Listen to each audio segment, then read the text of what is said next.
8 years before the Most Reverend John Timon, CM, the first bishop of the Diocese of Buffalo, helped found Niagara University, he invited the Sisters of Charity to come to Buffalo to create the city's first hospital. And in 1848, in a house at the corner of Pearl and Virginia Streets, Sister Ursula Mattingly became the first president of the board of Sisters of Charity Hospital. And with that historic event, the seed was planted for what is now known as Catholic Health. In the late 90s, Bishop Henry Manziel had a tremendous vision. He knew that there were Catholic healthcare spread out in Western New York. They were Sisters of Mercies, Catholic Charities, the Franciscan Sisters of St. Joseph, and the Daughters of Charity. So he had this vision for all Catholic healthcare to work together as one. And that's how Catholic healthcare was formed. Under the organizational umbrella of Catholic Health for the past 15 years, Sisters of Charity Hospital and its St. Joseph's campus, Mercy Hospital of Buffalo, Kenmore Mercy Hospital, and a host of home care, subacute care, long-term care, primary care, and diagnostic and treatment services are providing care for area residents at every stage of life. Catholic Health really has a broad array of services and multiple levels of care for individuals. While many people are more familiar with the hospital setting because that may have been their interactions with the system in the past, it really goes across the whole spectrum.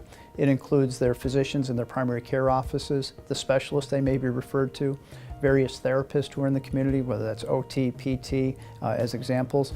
It also may be home care, the nurses coming out to the patient's home to take care of them there rather than having to come to the hospital for services. It's also our subacute or rehabilitative centers where people are now sometimes treated for diseases that historically may have been cared for in the hospital, but now we're able to take care of them at a lower level of care, more convenient, closer to where they live, and with a greater ambience of what they may be expecting that's more similar to a home setting.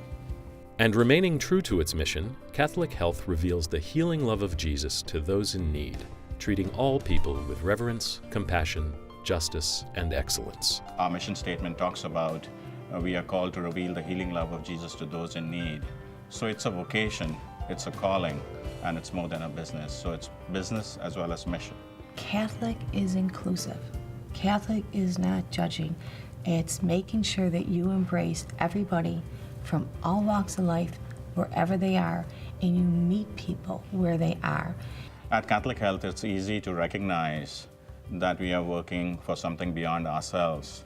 And while maintaining its commitment to care for others in the Catholic tradition, the entire organization is committed to providing the highest quality care to all those they serve, regardless of their race, religion, or economic status. But the minute he was born, the nursery nurse took him and was cleaning him up, and she kind of stopped and she said, you know, he's not breathing right. There's something wrong.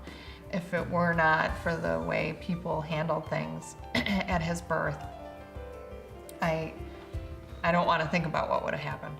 I was a deputy for Niagara County Sheriff's Office, and I was asked to respond to assist a fellow deputy that was in pursuit of a criminal.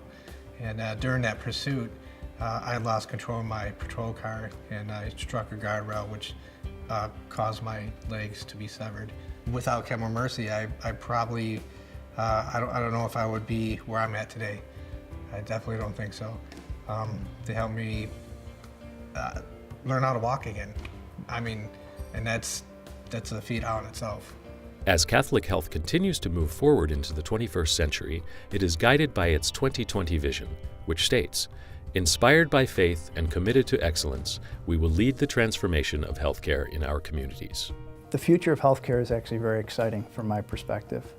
There are so many opportunities available today that we've never been able to contemplate in healthcare before. We're measuring the changes in months that may have been seen before in years, if not decades. While change is never easy, and there will be some missteps along the way, I really believe we're all participating in really almost near revolution of how healthcare is being delivered, not only in Western New York, but across the country. Our vision statement calls us to be a transforming organization and to lead that transformation. That means for Catholic Health that we will look for new innovative ways of providing care that's better, than it's been in the past, that's more accessible, that's new and hasn't been tried before. As St. Vincent would say, seeing the face of God and ensuring that each encounter, whether they are patient encounter or an associate encounter, you see the face of God in that encounter. It's a sacred moment. For its work in maintaining the highest level of Catholic healthcare in Western New York, and for committing itself to excellence in service to our community, Niagara University is proud to present Catholic Health with the 2013 St. Vincent de Paul Award.